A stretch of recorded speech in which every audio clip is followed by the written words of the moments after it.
हाय दोस्तों, आप सभी का बहुत बहुत स्वागत है भारत के नंबर 1 चैनल गुरुकुल हब पर। सो दोस्तों, आज की क्लास के अंदर करंट अफेयर्स पढ़ेंगे। ठीक है, आप सभी को पता है कि ये जो क्लास होती है आपको मंथली करंट अफेयर्स के क्वेश्चंस कराती है, जो कि एक बहुत इंपॉर्टेंट पार्ट होता है आपके एग्जाम्स का, आपकी जो ड्रीम है जहां पर आप पहुंचना चाहते हो उसके लिए भी। ठीक है, सो अच्छे से इनको पढ़ते रहो। अप्रोक्सली लगभग जितने भी होंगे यहाँ पर 30 क्वेश्चन हम लेकर चलेंगे। सो शुरू से लेकर लास्ट तक क्लास को कंटिन्यू देखना। ठीक है, लगातार पूरी क्लास को देखना है और आपको बेनिफिट जो इससे मिलेगा वो खुद से देख सकते हो कि क्या यहाँ पर मुझे फायदा हुआ। ठीक है, दूसरी बात मैं आपको बता दूं कि जो भी क्वेश्चन आपके सामने होगा उसके तुरंत बाद ही उसके नोट्स भी आपको लिखे हुए मिलेंगे क्लास के अंदर भी, और जो आप इसकी पीडीएफ लेना चाहते हैं तो पीडीएफ के अंदर भी आपको दिया जाएगा। ठीक है, सो मार्च का फर्स्ट पार्ट आपके सामने है और शुरू करते हैं। फर्स्ट क्वेश्चन पर आते हैं सीधा, ज्यादा टाइम न लगाते हुए। देखो, ये रहा आपके सामने फर्स्ट क्वेश्चन। क्या पूछा है इन्होंने? पूछा है कि कारो 2020 जो है खबरों में था तो किस फील्ड से जुड़ा हुआ है। ठीक है, ये जुड़ा हुआ है आपका दोस्तों विनियमन से, कंपनियों के विनियमन से। सेंट्रल गवर्नमेंट के द्वारा इस प्रोग्राम को लॉन्च किया गया था। तो अगर आपसे इस प्रोग्राम को पूछा जाए कारो 2020 किससे जुड़ा हुआ है, सो रेगुलेशन फॉर द कंपनीज। ठीक है, देखो आगे देखते हैं कि यूनियन मिनिस्ट्री कौन से, कॉर्पोरेशन अफेयर्स। तो अगर आपसे मिनिस्ट्री पूछी जाए कि कौन सी मिनिस्ट्री ने इसको जारी किया है, तो कॉर्पोरेशन अफेयर्स यानी कि union minister of corporation affairs ने इसको जारी किया है। ठीक है, रेगुलेशंस ऑफ कंपनी को लेकर। और क्या नाम है इस प्रोग्राम का? कारो 2020। ठीक है, चलिए आगे बढ़ते हैं दोस्तों, नेक्स्ट पर आते हैं। वैसे अगर कारो की बात की जाएगी तो कंपनी ऑडिटर रिपोर्ट्स ही है ये सारी कंपनी उसकी, इसी को लेकर ये प्रोग्राम शुरू किया गया है। नेक्स्ट क्वेश्चन पर आते हैं कि कौन सा स्टेट है जिसने सरकारी कर्मचारियों की रिटायरमेंट एज जो है वो घटा दी है। कितनी कर दी है? 58 वर्ष कर दी है। ठीक है, सो कौन सा स्टेट है? वो आपका दोस्तों पंजाब है। तो किसने? पंजाब एक ऐसा राज्य है जिसने 60 वर्ष की जो आयु होती है उसको घटा के कितना कर दिया? 58 वर्ष यहाँ पर कर दिया है। ठीक है, सो पहला स्टेट ऐसा पंजाब है जिसने 60 से घटाकर कितनी कर दी रिटायरमेंट एज? 58 कर दी है डिक्लेयर। सो इंपॉर्टेंट क्वेश्चन है, पहला स्टेट बना है पंजाब, ऐसा याद रखना। ठीक है, चलिए आगे बढ़ जाते हैं, नेक्स्ट क्वेश्चन पर आ जाओ। केंद्रीय प्रदूषण और नियंत्रण बोर्ड जो है इसने हाल ही में इस पावर आधारित कंपनी के साथ में एक ना साझेदारी की है एयर क्वालिटी को लेके। ठीक है, केंद्रीय प्रदूषण बोर्ड जो आपका चलता है सीपीसीबी, इसने एयर क्वालिटी को लेके किस कंपनी के साथ में, किस प्राइवेट कंपनी के साथ में एक डील की है, वो आपकी एनटीपीसी लिमिटेड।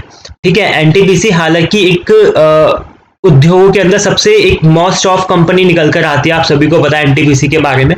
तो एनटीपीसी ने ही डील की है सेंट्रल पॉल्यूशन कंट्रोल बोर्ड के साथ में, किसके लिए? एयर की जो क्वालिटी है उसको सही करने के लिए, उसको मॉनिटर करने के लिए। ठीक है, चलिए कंपनी का जो नाम है वो याद रखना, एनटीपीसी लिमिटेड की डील है सीपीसीबी के साथ में, यानी कि सेंट्रल पॉल्यूशन कंट्रोल बोर्ड के साथ में।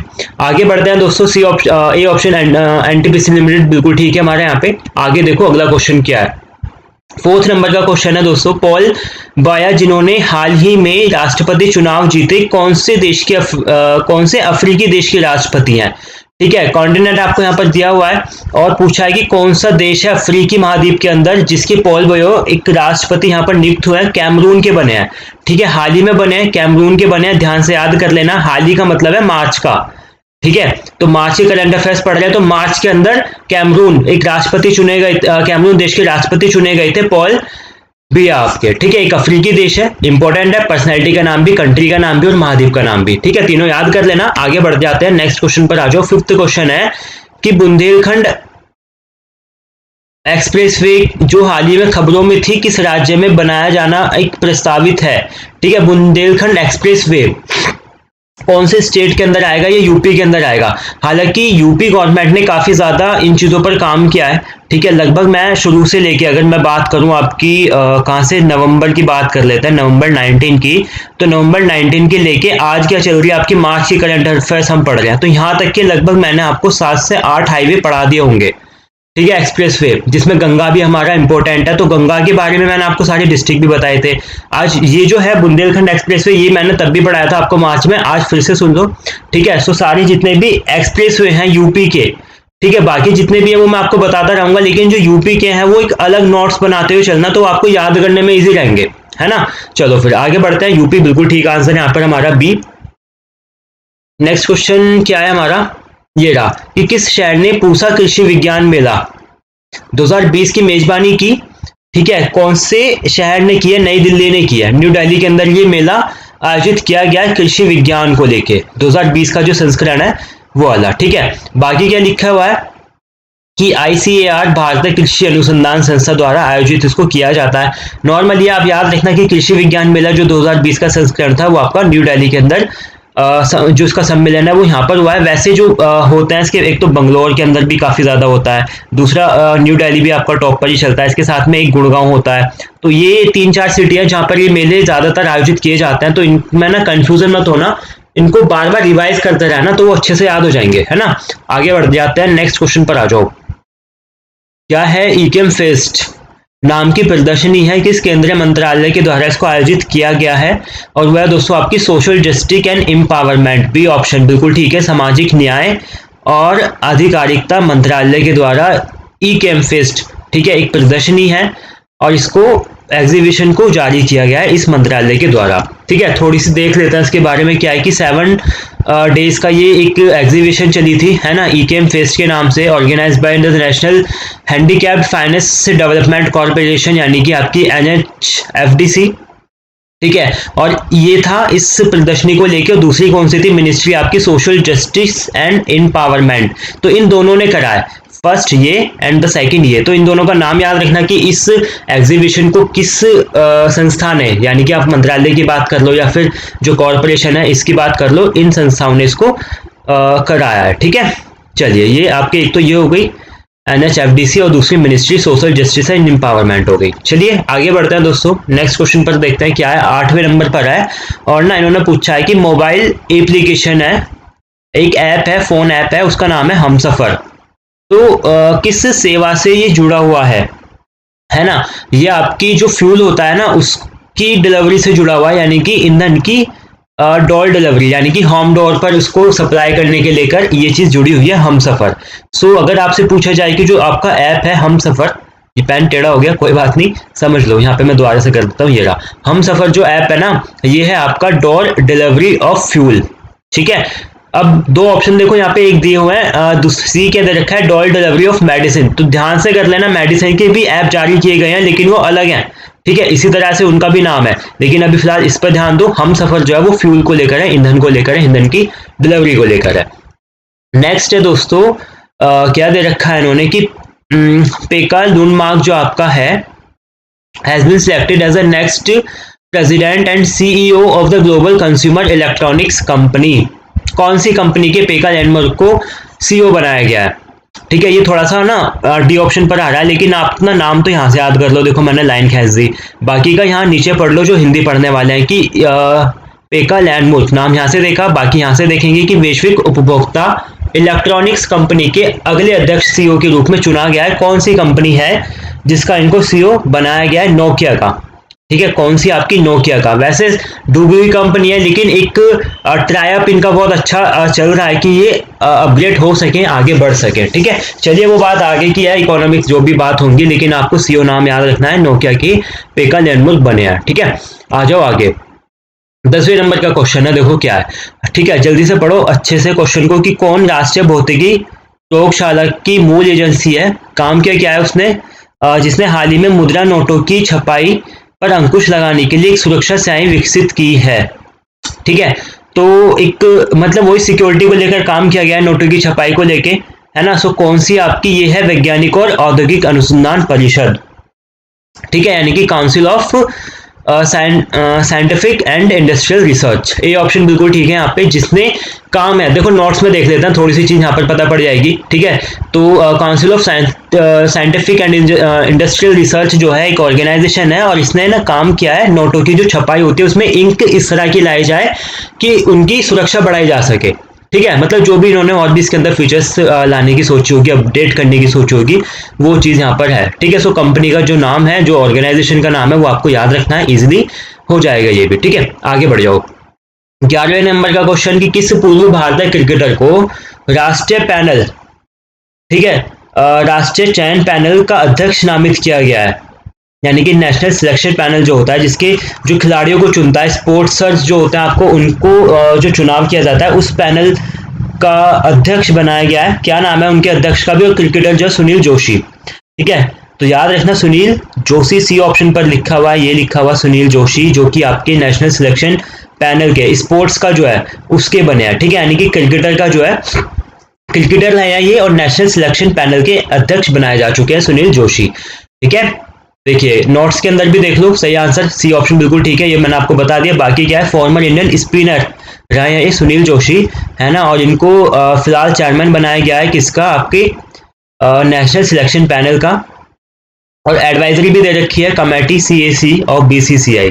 चलिए वो सब छोड़ो, लेकिन आपको याद रखना है कि कौन है इसके अध्यक्ष, नेशनल जो आपका चयन पैनल होता है सुनील जोशी, जो कि भारतीय क्रिकेटर रहे हैं। आगे क्वेश्चन पर आते हैं, 12वें क्वेश्चन पर।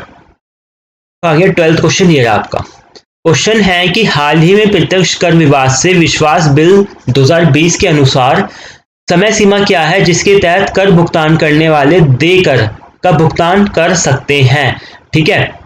जो कर भुगतान है उसकी इन्होंने समय सीमा बढ़ाई है, और पैंडेमिक को लेकर ये सारे काम चल रहे हैं, ठीक है। मार्च में क्योंकि वो बहुत ज्यादा इफेक्ट हो चुका था, भारत के अंदर भी लगभग हो चुका था, सो उसकी जो डेट बढ़ाई गई थी दोस्तों, इसमें आप लगा के आओगे मार्च 31 मार्च 2020, लेकिन ये इससे भी एक्सटेंडेड हो चुकी है और ये पहुंच चुकी है आपकी नवंबर तक, ठीक है।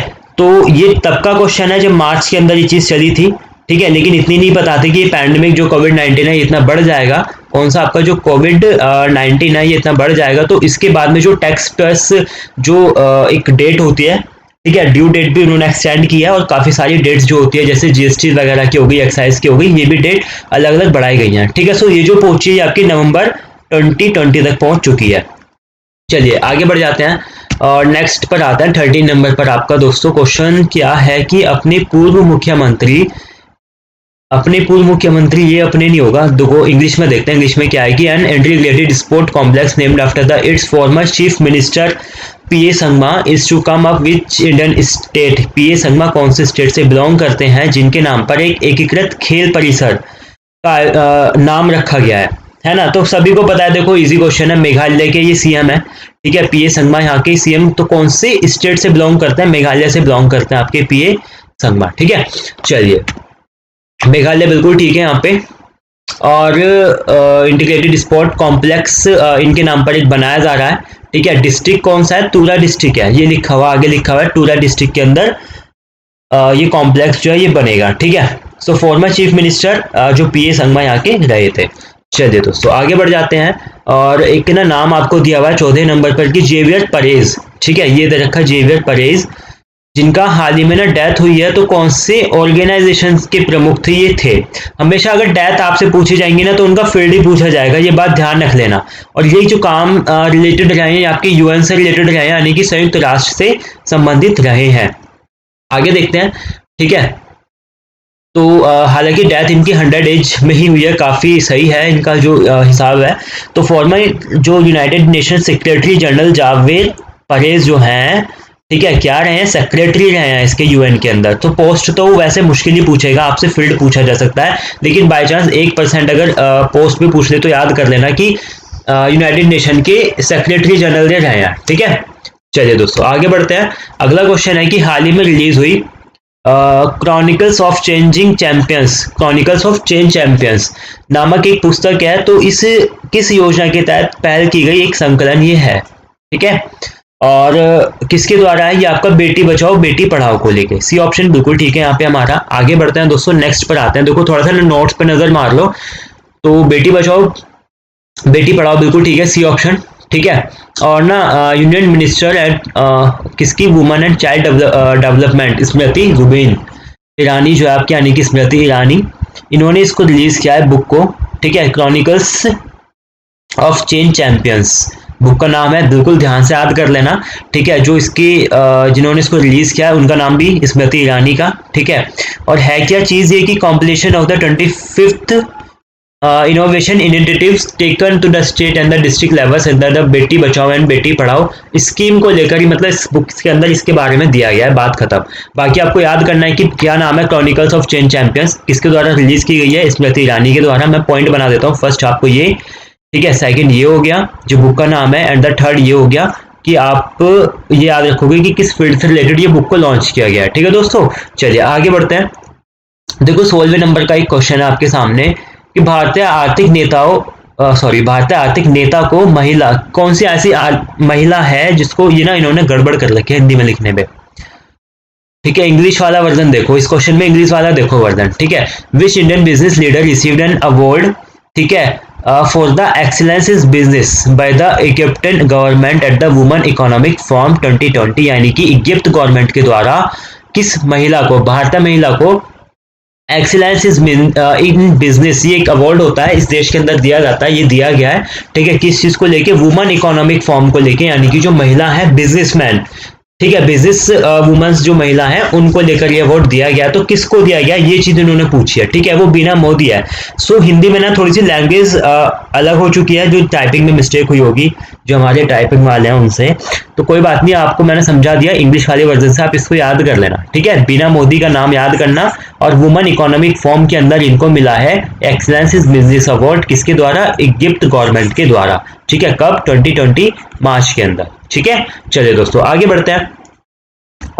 17 नंबर का क्वेश्चन, क्या क्वेश्चन है ये रहा कि times of India sports award में किस भारतीय खिलाड़ी को sports person of the year चुना गया है। इंपॉर्टेंट क्वेश्चन हमेशा पूछा जाता है। ठीक है, कि टाइम्स ऑफ इंडिया स्पोर्ट्स में कौन विनर रहा है इस साल का, हर साल का पूछा जाता है। इस साल का जो था 2019 का, वो थी पीवी सिंधु। ठीक है, सो इंपॉर्टेंट है, पर्सनैलिटी का नाम याद करना। स्पोर्ट्स के जो क्वेश्चंस होते हैं इस तरह के, वो सबसे ज्यादा कंफ्यूजन आपको करते हैं। आप ये याद कर लेते हो कि जो नेशनल चैंपियनशिप हुई है या वर्ल्ड चैंपियनशिप हुई है, एशियन चैंपियनशिप हुई है, उसमें कौन जीता है ये आप सभी को याद हो जाता है कि भारत जीता है, बांग्लादेश जीता है, अफ्रीकन कोई सी कंट्री जीती है या कोई भी। लेकिन अगर बात करते हैं अवार्ड्स की, ठीक है, या टाइटल, सिंगल टाइटल हो उसकी हम बात करें, तो आपको तब भी, टाइटल कौन सा हो, टाइटल अगर सिंगल हो आपको तब भी कंफ्यूजन होती है। ठीक है, सो इसका ना वे मैं हमेशा से बता के चलता हूं कि आपकी जो नोट्स हैं, आपकी हमेशा एक कॉपी होती है, उस पर अलग से लिख लीजिए स्पोर्ट्स पर्सन। ठीक है, स्पोर्ट्स जो पर्सन्स हैं उनका नाम, यहाँ पर नाम डालिए, जो भी नाम है, मान लीजिए पीवी सिंधु का हमें नाम डालना है तो पीवी सिंधु हमने लिख दिया। उसके आगे हुआ क्या है, पीवी सिंधु को क्या मिला है, तो सीधा लिख दो यहाँ पे कि times of the India sports इनको चुना गया है 2019 के लिए। सिंपल, एक लाइन में कंप्लीट। फिर सेकंड आपको कुछ मिले तो वो लिख लो, चाहे पीवी सिंधु को कुछ और टाइटल भी दिया गया हो तो वो थर्ड नंबर पर, या जो भी आपको जब भी पता पड़े तब लिख लीजिए। इस तरह से सबसे ज्यादा और सबसे क्लियरली आपको याद रहेगा। ठीक है दोस्तों, सो जरूर से मुझे ये तरीका अगर आपको पसंद आया तो कमेंट में बताना, और जो जो इसको फॉलो करना है वो भी बताना कि हाँ मैं फॉलो कर रहा हूँ और मुझे इससे फायदा हुआ है। ठीक है, देखूंगा मैं जरूर से इस चीज को कमेंट में, और आपके लाइक से तो पता भी पड़ जाएगा कि क्या चल रही है स्पीड, क्या नहीं चल रही। चलिए दोस्तों आगे बढ़ते हैं। 18वें नंबर पर क्वेश्चन है, और क्वेश्चन इन्होंने दिया है कि पुनः निर्मित पशु परिवहन स्मारक जो है, तो भारतीय सेना ने कौन से शहर के अंदर इसका उद्घाटन किया है। ठीक है, ये किया गया है दोस्तों कर्नाटक के बंगलौर के अंदर। ठीक है, सो याद कर लेना, पुनः निर्मित पशु परिवहन स्मारक बनाया गया है भारतीय सेना के द्वारा बेंगलोर के अंदर। ठीक है, चलिए नेक्स्ट है कि which city was the venue of the conference on empowerment women entrepreneurship. अभी हम पीछे भी देख लेते हैं, इसमें अवार्ड दिया गया था इजिप्ट के द्वारा। ठीक है, लेकिन ये जो है इजिप्ट का नहीं है, ये भारत का ही है। हर देश के अंदर चलता रहता है इकोनॉमिकली फॉर्म। सो एमएसएमई मिनिस्ट्री के द्वारा भी इसको, मिनिस्ट्री का नाम भी दे रखा है। ठीक है, सो शहर कौन सा आपको शहर बताना है, सीधी सीधी बात है, न्यू दिल्ली के अंदर हुआ था। ठीक है, कहां पर हुआ था, न्यू दिल्ली के अंदर किया गया था। आपका जो कॉन्फ्रेंस होता है एम्पावरमेंट वुमेन एंटरप्रेन्योरशिप है, वो एमएसएमई मिनिस्ट्री के द्वारा न्यू दिल्ली के अंदर किया गया है। ठीक है, चलिए आगे बढ़ते हैं। अगला क्वेश्चन है कि business line change maker award जो है किस भारतीय खिलाड़ी की को change maker of the year चुना गया है। एक अवार्ड और होता है, चेंज मेकर अवार्ड होता है। ठीक है, सो इसमें क्या दिया जाता है, change maker of the year का खिताब दिया जाता है, और पूछा है किसको दिया गया है, द्युति चंद को दिया गया है। ठीक है, किसको दिया गया है, द्युति चंद को। सो बिल्कुल ठीक है, द्युति चंद को ये अवार्ड मिला है। ठीक है, चेंज मेकर अवार्ड का इनको दिया गया है। So of the year jointly with the ISRO. ठीक है, Indian space organisation bringing executive changing in the society. ये सारी चीजें छोड़ो, आपको केवल पॉइंट याद रखो, इतना मत घूमो। द्युति चंद को जो आपका चेंज मेकर अवार्ड है वो मिला है। ठीक है, कब का, 2020 का यहाँ पे। बाकी जो जितनी भी चीज़ होंगी वो मैं आपको जब नोट्स पीडीएफ के दूंगा तो आप उसमें से याद कर लेना, तो आपको रटने में ज़्यादा फायदा रहेगा इस चीज़ को समझने से अच्छा। क्योंकि फिर वही बात है कि आप सारे जो क्वेश्चन है, अगर एक एक चीज़ इसमें इतनी बारीकी से देखोगे तो वो क्लास में नहीं हो पाएगी, क्लास ज़्यादा लंबी हो जाएगी। ठीक है, आगे बढ़ो दोस्तों फटाफट से। अब 21वें नंबर का क्वेश्चन है कि मार्च 2020, मार्च 2020 में मूडीज इन्वेस्टर्स सर्विस के द्वारा भारत के लिए हाल ही में कितनी वृद्धि का इन्होंने अनुमान रखा है? 5.3% का। वैसे ना एक चीज याद कर लीजिए, अपने दिमाग में बैठा लीजिए कि जो कोविड-19 पैंडेमिक चल रही है, इसने मार्च के बाद से मार्च तक जितने भी इंडेक्स आए हैं, इन सब में गड़बड़ कह लो या इन सब के आंकड़े फेल कह लो या चेंज कह लो, ये सब हुआ है। जो एग्जिट आए थे वो नहीं रहने वाले, ठीक है। अनुमानित से भी काफी ज्यादा फेरबदल उनमें रहेगा। सो मार्च तक की अगर आप याद करना चाहते हो तो आप याद करके चलो कि 5.3% है। हालांकि अगर जैसे ही ये खत्म होती है, इसके बाद जो भी चेंजेस यहाँ पर किसी भी रिपोर्ट्स में इंडेक्स में दिखेंगे, वो मैं आपको सीधा डेली करंट में कराता हुआ चलूंगा, ठीक है। चलिए फिर आगे बढ़ते हैं। अगला क्वेश्चन है कि आपका दोस्तों क्या है कि डिजिट महिलाओं के लिए एक कौशल विकास कार्यक्रम है, ठीक है। तो कौन सी कंपनी के द्वारा इसको शुरू किया गया है? और ये दोस्तों आपका करा गया है गूगल के द्वारा। गूगल ने काफी सारे काम किए हैं 2020 के अंदर, भारत के अंदर बहुत इन्वेस्ट लेकर आया है गूगल, जिसमें कि एक तो आपका पत्रकारिता को लेकर भी इसने काम किया है, ठीक है। इसके साथ साथ में जैसे आप यहाँ पर पढ़ रहे हो कि डिजी पिवॉट जो आपकी है एक स्किल डेवलपमेंट प्रोग्राम है, गूगल के द्वारा इसको लॉन्च किया गया, ये भी गूगल ने किया है ना। तो सारे याद रखना जितने भी गूगल के प्रोग्राम है। नेक्स्ट क्वेश्चन क्या है कि चलासनी वैकेंट नागेश्वर को हाल ही में कौन से भारतीय बैंक के उप प्रबंधक निदेशक, ठीक है, और मुख्य वित्तीय अधिकारी के रूप में नियुक्त किया गया है? भारतीय स्टेट बैंक, एसबीआई के बने हैं। इंपॉर्टेंट है, एसबीआई के बने हैं, ध्यान से याद कर लेना, ठीक है। क्या नाम है आपका? चालसानी वेंकट नागेश्वर, ठीक है। निदेशक और मुख्य वित्तीय अधिकारी इनको बनाया गया है। नेक्स्ट क्वेश्चन पर आते हैं। अगला क्वेश्चन है कि इकोनॉमिस्ट इंटेलिजेंस यूनिट जो आपकी है EIU, इसने ना एक इंटरनेट सूचकांक एक इंडेक्स दिया है, तो उसके अनुसार कौन दुनिया के सबसे अच्छी प्रदर्शन करने वाला देश है इकोनॉमिकली फॉर्म के अंदर, ठीक है। याद रख लेना इकोनॉमिकली फॉर्म के अंदर, और वो है जो टॉप किया है, वो किया है आपके स्वीडन ने। किसने किया है? स्वीडन ने टॉप किया है, ठीक है। नेक्स्ट है दोस्तों आपका कि नूरपुर कुलश्रेष्ठ कौन से भारतीय सशस्त्र बल, ठीक है, एक ना महिला का नाम है नूरपुर कुलश्रेष्ठ, और ये ना कौन सी महानिरीक्षक बनाई गई है। तो इन्होंने पूछा है कि कौन से भारतीय सशस्त्र बल की महानिरीक्षक ये बनी है। पहली महिला है जो कि इस पोस्ट पर यहाँ पर ये पहुंची है, और ये आपके भारतीय तटरक्षक बल जो है, ठीक है, इंडियन कोस्ट गार्ड जो आप जिनको कहते हैं, अर्धसैनिक बल ये है इंडियन भारतीय तटरक्षक बल, इसकी उप महानिरीक्षक, ठीक है, क्या बनी है? उप महानिरीक्षक नुपुर कुलश्रेष्ठ को बनाया गया है। पहली भारतीय महिला जो कि इस पद पर पहुंची है, उप महानिरीक्षक के पद पर। और आपकी जो ISG होती है, ICG होती है, यानी कि इंडियन कोस्ट गार्ड्स होती है इसके अंदर, ठीक है। सो पॉइंट में लिख देता हूँ। फर्स्ट पॉइंट नाम याद करना है, सेकंड एंड द थर्ड क्या है, जो आपकी फोर्स है वो, ये तीनों पॉइंट याद कर लेना ठीक से। आगे बढ़ते हैं दोस्तों।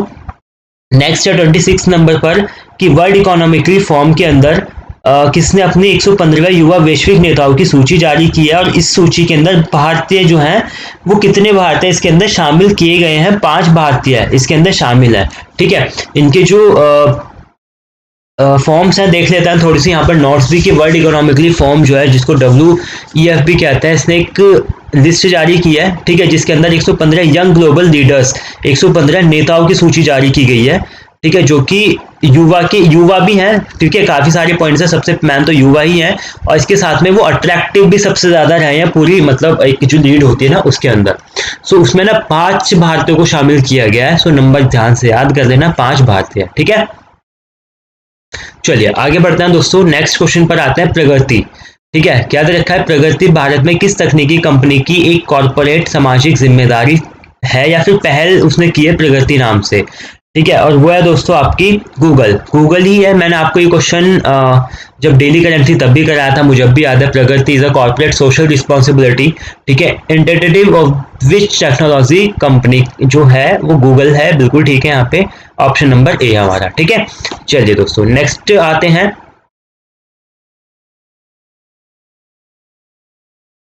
अगले क्वेश्चन पर आते हैं, और अगला क्वेश्चन आपका है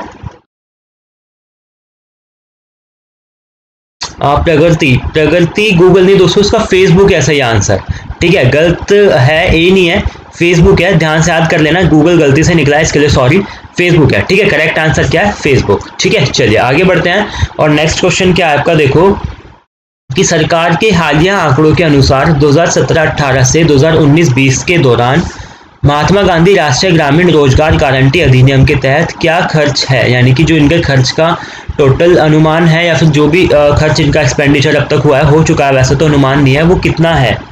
ठीक है, ये क्वेश्चन ना इन्होंने आपसे पूछा है और वो है आपका 1.83 लाख करोड़ के अंदर। ठीक है, यानी कि 1.83 लाख करोड़। ठीक है, सो ध्यान से इसको याद कर लेना। ए ऑप्शन बिल्कुल ठीक है हमारा यहाँ पे 1.83 लाख करोड़, और जो कि एक गवर्नमेंट डाटा है जो यहाँ पर रिलीज किया गया है मनरेगा के अंदर। ठीक है, महात्मा गांधी की जो स्कीम, महात्मा गांधी के नाम से जो कांग्रेस ने स्कीम चला रखी थी, मनरेगा चली हुई है अभी भी, इसके अंदर जो इसका टोटल खर्च इस साल का हुआ है वो हुआ है 1.83 लाख करोड़ का। इंपॉर्टेंट है, मनरेगा को लेके क्वेश्चन काफी ज्यादा पूछे जाते हैं, कुछ भी अगर इसमें काम नया होता है या इंडेक्सिंग भी रिपोर्ट जारी होती है वो भी। ठीक है, चलो नेक्स्ट क्वेश्चन पर आते हैं दोस्तों, और अगला क्वेश्चन है आपका कि अक्षय ऊर्जा पोर्टल। ठीक है, ये 29 है। अक्षय ऊर्जा पोर्टल किसके द्वारा, किस मिनिस्ट्री के द्वारा इसको लॉन्च किया गया है। ठीक है, यह पहल है, किस मिनिस्ट्री की ये पहल है, और यह है दोस्तों आपकी जो ministry of new and renewable energy है, यानी कि नई और नवीकरणीय ऊर्जा मंत्रालय, बीजेपी के द्वारा ही स्थापित है और इसके द्वारा ही इसको अक्षय ऊर्जा पोर्टल को स्थापित किया गया है, या ये प्रोजेक्ट जो है ये इसने ही शुरू किया है। ठीक है, आगे बढ़ते हैं एंड द लास्ट क्वेश्चन आपका क्या है, 30 क्वेश्चन है ये। ठीक है, भारत के कौन से पूर्व मुख्य न्यायाधीश हैं और राज्यसभा के लिए उनको नामित किया गया है। देखो, आपको सभी को पता है कि जो प्रेसिडेंट है हमारे, वो लोकसभा के अंदर कितने करते हैं, 2, ये तो एंग्लो इंडियन होते हैं, इनको नामित किया जाता है।